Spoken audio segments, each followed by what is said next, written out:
All right, everybody, and welcome to this video version of the Theater Spaces lecture.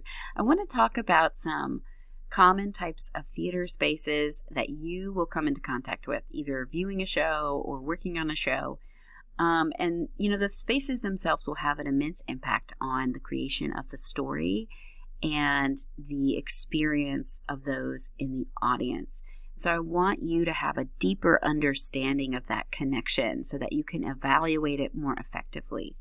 Now, these theater spaces, we also will refer to them as spaces, but we're going to discuss things in a way using the term theatrical environment. And when I use that term, I'm meaning both the locations or the buildings that they're taking place in, and also the environment created by the set designer, the world that the play is living within and what they're performed within.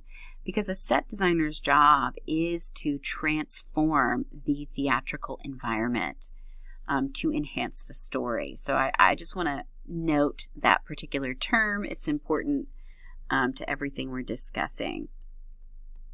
Now, the types of theaters we're going to focus on, this is a handy little slide too you can go back to look at kind of a Cliff Notes version of what we're going to be talking about. But we're going to discuss proscenium theaters, one of the most common forms, the thrust theater, the arena theater, also referred to as theater in the round, and the black box. And one thing we're going to discuss within each space is the concept of sight lines. And sight lines are the unobstructed view from the audience.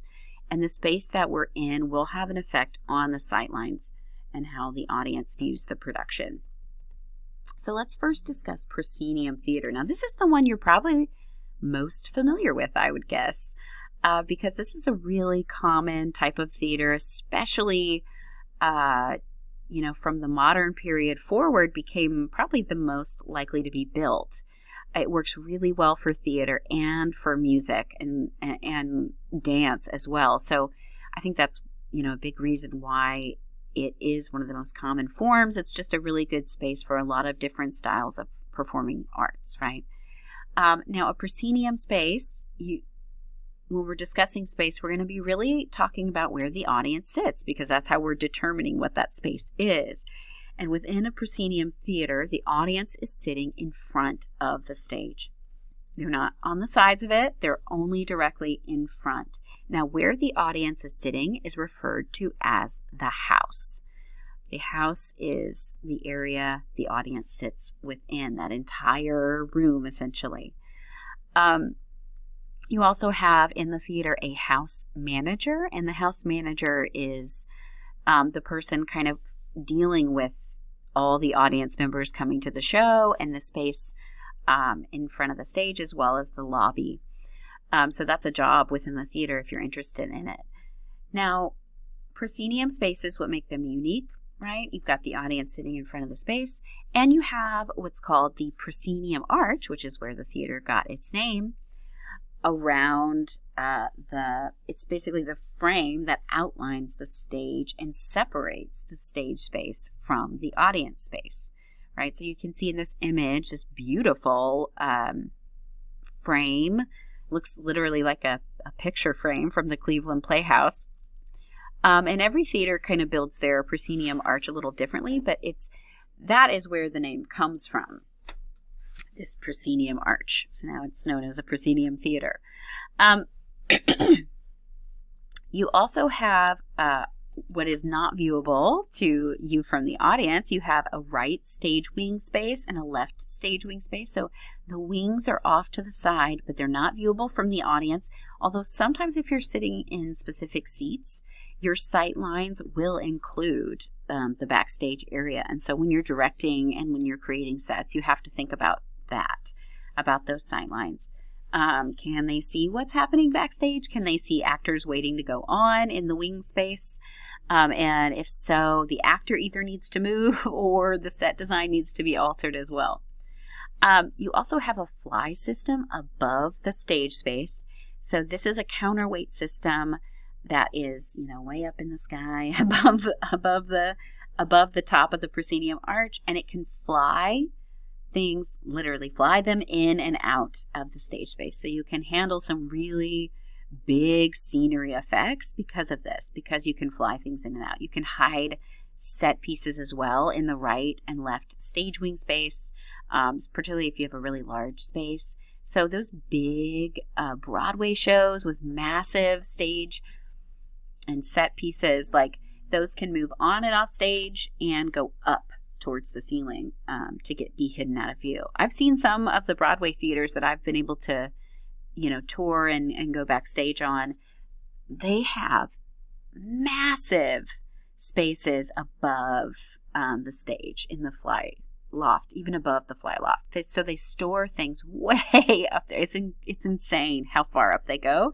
And then they also usually have storage space below the stage where things can be stored as well, so that they have places for these massive objects to go. It's really wild. These older theaters, they still manage to make their incredible sets work. Now, in a traditional proscenium that is large and holds a large audience, you will see an orchestra pit, and that's kind of like right there in front of the stage space. Now, our theater, for example, has an orchestra pit, but we cover it so the actors can actually play on top of it. So you wouldn't really know it's there until you uncovered it. And so that creates a curve to the front of the stage where the orchestra pit would be. However, in a more modern proscenium, you can see one of those here. You don't have that orchestra pit. Now, when I'm talking about a modern proscenium stage, I'm referencing some of the newer theaters that are built for a smaller audience capacity. And they are primarily made for theater and not for music as well. So you don't have an orchestra space, or they're just, a theater that maybe cost a little bit less money to create, so it's not as large. They're still what you might recognize in the more traditional proscenium. They have wing space. They have a fly loft, although it's probably smaller and doesn't go up quite as high. But you won't see that orchestra seating. There's some spaces here, like the Argenta Contemporary Theater, that have I don't think they have any wing space actually at all, which is fascinating. They sort of have a lot of space behind the stage, but they don't have it on the sides of the stage.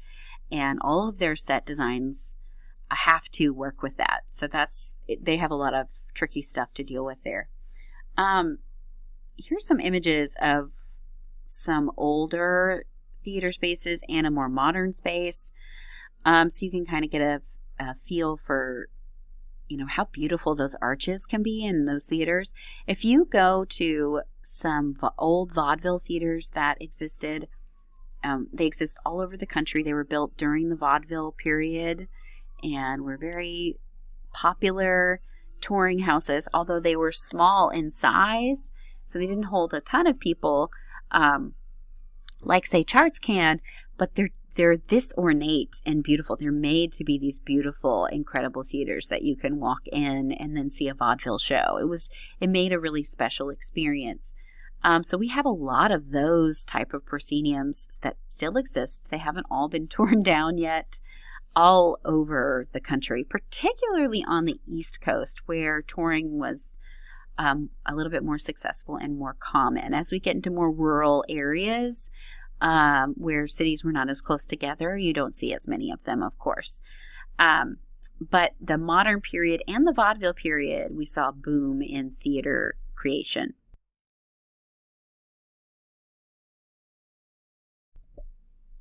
All right. Oh, one thing I didn't talk about was upper seating and boxed seating. Let me go back to this image here. You can see over here with these seating areas in this bottom picture down here, you can see those special VIP boxes that people could sit within.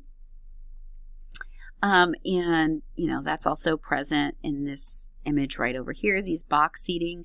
So larger proscenium theaters, particularly older ones built during the modern period, have that VIP box seating, and that has carried over to today. We still love that. Robinson Center has them as well. But the more modern theaters, you don't see those as much. You see a balcony area, but it's rare that you see the additional of boxed seating. Typically, those are like VIP seats. They cost a little more because it's like being in a private area. Now, proscenium theaters are really great for realistic scenery or large scenery. It's probably why it became the main type of theater being built from the modern period forward, because realistic set designs and elaborate set designs worked really well within them. That frame makes for a, wonderful place for the director to really have control over what the audience can see, to hide the magic, so to speak. It focuses your attention in a very, useful way. So you can have these beautiful stage pictures within the frame. However, you do have a little bit of distance from you in the stage, which is how you're able to see that stage picture so well.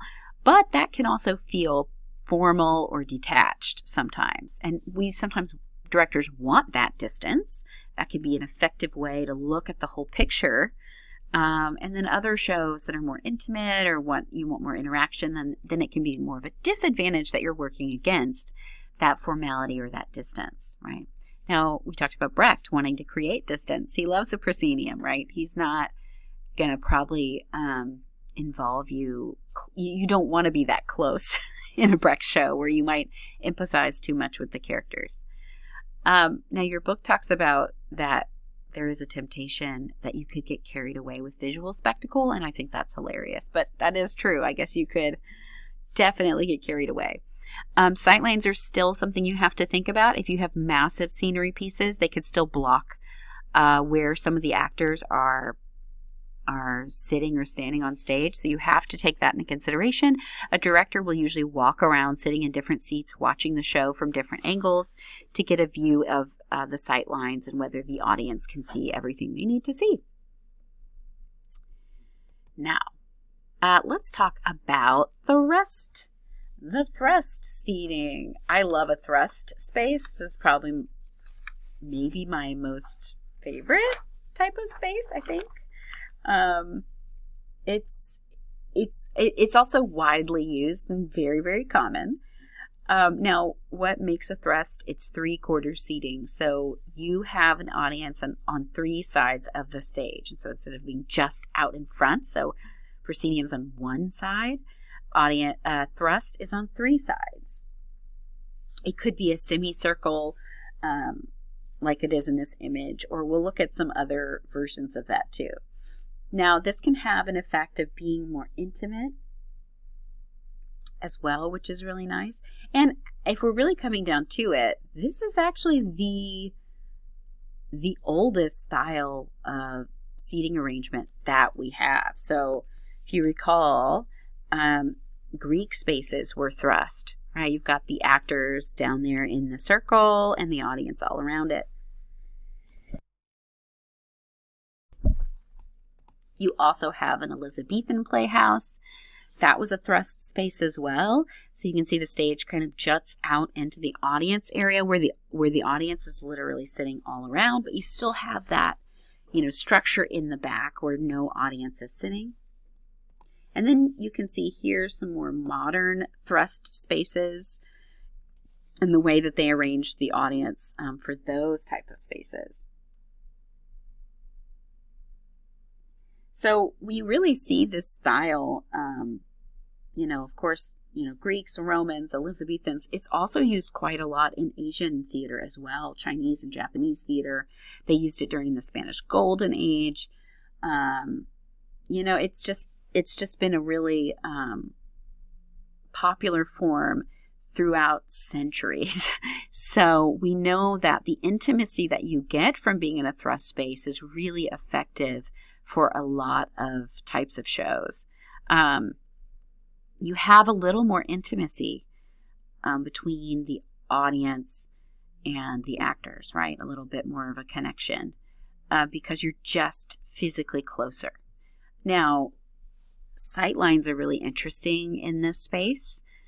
You can see from one image, they have an elaborate set, but it's all in the back, right? You can't block the audience view, so you can't have as elaborate of a scenery design as you do with a proscenium theater. And you also have a harder time controlling what the audience is looking at in any particular moment, because they kind of have different angles to look at, right? So a director has to be really mindful of how they're arranging the actors and the furniture on the space, to make sure that the focus is where it needs to be in any particular moment, and that no one is missing an actor's performance at key points in the story. So you're kind of directing on what we call a diagonal, meaning the actors are arranged diagonally during important moments. I can talk about that a little bit more in class, but having two actors standing right next to each other, having a conversation where they're looking at each other, their back is going to be to 2/3 of the audience. So we really have to kind of angle them in ways where they're sort of at the far corners of each side, and everyone's kind of getting one view of the actor's face, if that makes sense. That's kind of hard to describe, but it's a major consideration. Now, here's another image of a thrust, right? You can see where the lighting instruments need to be. So lighting for this particular area is a little bit different. You have, a really unique opportunity to bring the actors in from behind the audience too, which can be really fun. So again, that just even creates even more connection and more things that you need to think about, right?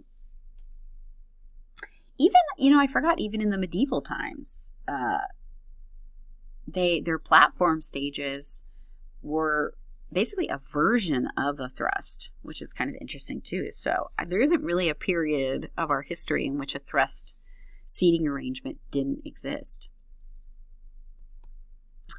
All right, let's talk about the arena stage. This is also referred to as theater in the round or a circle theater. And you're probably familiar with an arena because we see a lot of music performances in an arena, like high-profile ones. So what this means, of course, is the playing space is in the center of the audience. So there's audience all the way around, and there's no break. There's no back wall for you to go to. Most of the time the stage is raised above the floor, but I guess, it just depends on the space and whether they decide to do that.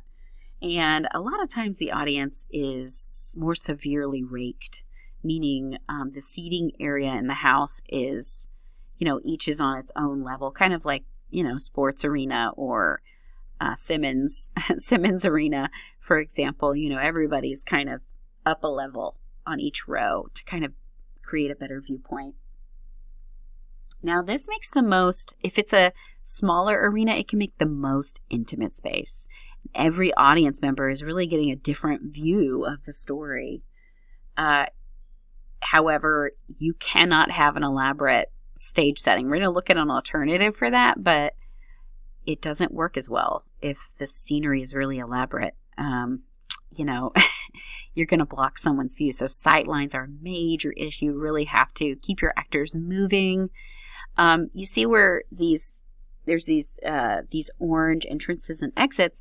Your actors are always entering from the audience, and you can also kind of block them to where their backs are to those particular points frequently. But you've got to just keep your actors moving constantly. It's probably one of the most difficult spaces to block actors in, because there's never going to be a point where somebody's back isn't to an audience member, so they really can't stay there very long.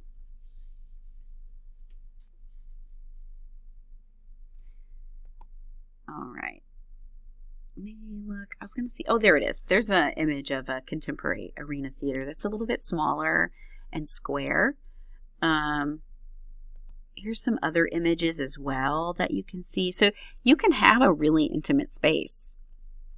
That's arena, or you can do like this version of Showboat, and it's in, a place as large as Simmons Bank Arena or something. right? And it has a more elaborate set, and they actually kind of raise the boat above, which is pretty wild. So they created a fly system. Typically, these don't always have fly systems built into them, but they can be rigged into the spaces. And so it can this boat can fly in and out and, not always obstruct view. Now, larger space like that, you are going to have distance. They even have water, like it's on water. That's so quiet. That's so crazy. I love it. Just absolute bananas.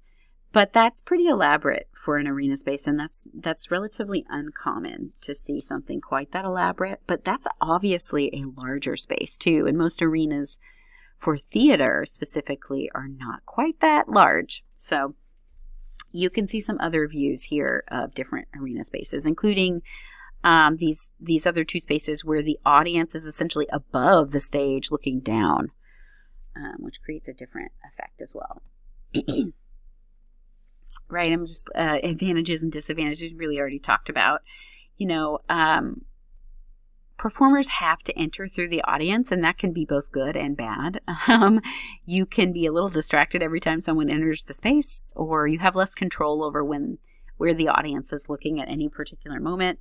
But that lack of barrier between you and the stage is also pretty great and can create a more intimate experience and a very exciting experience than maybe some of the other spaces, because you are so connected in a different way. But you have to be creative with any sort of scenery elements, and costume is probably going to have a bigger job of communicating the visual world than even set design will, although there will be a set design of some kind, and they're going to have to be pretty symbolic with it. Now, last but not least is the black box theater. These are great all-purpose spaces. They are quite literally a black room, and we have one on the first floor if you haven't been in it yet. They're great spaces that are very adaptable and flexible. Everything in theory can move, and even the lighting system is created for the lights to move around to any configuration as well. So we can make a theater in the round. We can make a thrust space. We could do a runway style space as well. Anything's possible. Here's some, excuse me, here's some black box spaces here. You can see the flexible seating that can just be kind of changed and rearranged. These are built in all sizes. And the idea is the whole room is just black and completely transformable. And for a set designer, it could be really fun. How much do you transform? Do you transform the entire room, including where the audience is sitting, or do you just focus on the stage playing space? An additional additional spaces to think about are the created and found spaces, which are becoming more and more common. And they do challenge the notion of what a theatrical space is, because they're not using these traditional theaters that were built specifically for the purpose of being a theater, right? These are non-theater buildings that we're using for the purpose of creating a show. So we have, it's having theater in a warehouse or in a hotel or a church or a brewery. They're considered site-specific if there's elements of that structure that are utilized in the show. So we're using those architectural elements to enhance the setting of the show in some way or another, right? Maybe it's a play about a bunch of firemen and we're having it in a fire station. So it makes sense for the performance. It gives the environment we want, the atmosphere that we want that environment to have. It creates a whole theatrical environment without even needing to add a set on top of it, although they'll have to think about that. The arrangement of what is the play space? Where are we staging it and all that? Are we putting a stage up, or are we just going to be within it? Where you put the audience and how you interact with the audience will determine if it's immersive or not. If you have a created or found space, say it's in a church, you could have theater in a church that is still essentially proscenium theater and non-immersive. So we're in a site-specific place, but we're going to transform that space and we're going to add a stage and the audience is going to be seated in front of it, and we're not going to interact with them at all. That would not be immersive theater. You could say it's site specific, but maybe not. The Actors Theater of Little Rock performs in a church, but they don't usually use the architecture of that church as part of the concept for that show. So they actually redesign the area, and you go in and it's all show specific. So yes, it's a found space, and but it's not typically site specific. The site of the show isn't enhancing the concept in any way. And most of them are not immersive, although they occasionally do immersive shows. If the audience interacts with the show in a unique way that is not a part of the traditional convention, then it's immersive, right? So, well, I'm going to discuss a specific example in a second, but if they are changing the ending, interacting with actors throughout, or interacting with the theatrical space in a way that is not a part of the convention, it's an immersive show. We also have street theater, so theater just outdoors in any kind of setting. We typically think of it as street theater if it just sort of sets up outside anywhere. But you can have outdoor theater in an amphitheater or in a more traditional stage setup as well. But street theater just kind of a theater thing that's just guerrilla style outside. You didn't know it was going to be there, and they just create a whole show right in front of you. Very common in New York, and go to Times Square, you're going to probably run into some street theater. Here's an example of an immersive show that was really successful in New York, referred to as Sleep No More. I don't know if anybody would have seen this production. It's finally closed, I believe, but it was off Broadway, off Broadway, I would say, for many, many years. It was a fully immersive production. So if you look at that image where you see a bunch of people in masks, those are the audience members. So this was an abandoned hotel that was transformed. An entire design went into the interior. So you're in a hotel, but they still change so much about the space. And this was a version of Macbeth to create. But unlike any version of Macbeth you'd ever seen, it was very movement, dance, and music heavy. And you aren't necessarily watching anything in chronological order. In fact, as an audience member, you're allowed to go from room to room, viewing different actors performing different pieces throughout the hotel. And so you kind of design or create your own experience. Everything is heavily timed as far as when and what's happening. You could really just follow one specific actor if you wanted to throughout the hotel and as they go from scene to scene. Or you could choose one particular level. You could stay in a room for most of the time. So you're kind of designing your own experience. And each time you go, you could have a different one. So your understanding of the story and what's happening is unique.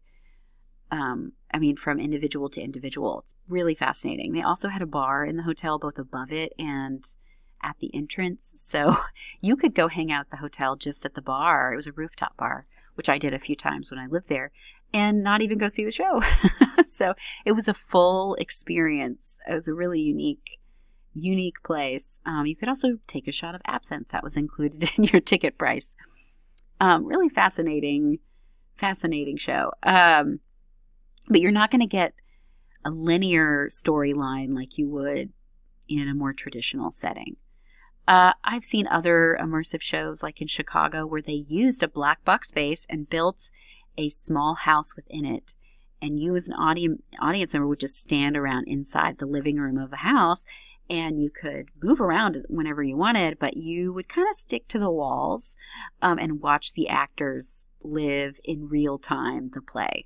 So there was no, beginning and end of scenes where they could leave and whatnot. It was just an hour of them running through this experience and you being a fly on the wall. So there's a lot of different ways to look at immersive theater and how to apply it. But the space that you choose, proscenium, the arrangement of the audience and that stage, whether it's immersive or not, has a massive impact on the experience of the audience? Do you want there to be more distance? Do you want it to be more intimate? How close do you want them to be to the actors? Do you want them to interact with the actors at all? These are questions directors are going to ask, and then set designers are also going to ask. How, set designers are concerned with that psychological impact of the theatrical environment, and what is the impact they want it to have. So when you think about your own design project, if you're doing set design, I want you to think about the different theater spaces that exist, these types of theaters. Which type of theater is the best space for your specific production? One thing I should note about the black box is, as you probably saw in those images, it's one of the most intimate spaces, and you have a lot of flexibility. So if you want a really intimate setting, maybe the black box is the way to go. If you want there to be a little bit of distance and you want control over those stage pictures that the audience sees, you might want a proscenium. Maybe you want a little intimacy, but you need a little bit of distance, you might want a thrust, right? Maybe you want theater in the round and not using elaborate scenery, right? So think about those things in regards to your design project, and also make note of them when looking into scenic design in any shows that you go see. How are they utilizing that space to create a theatrical environment? And what does that do for your experience viewing the production? All right, that's all I have for this section, and I will be in touch with the next lecture on set design.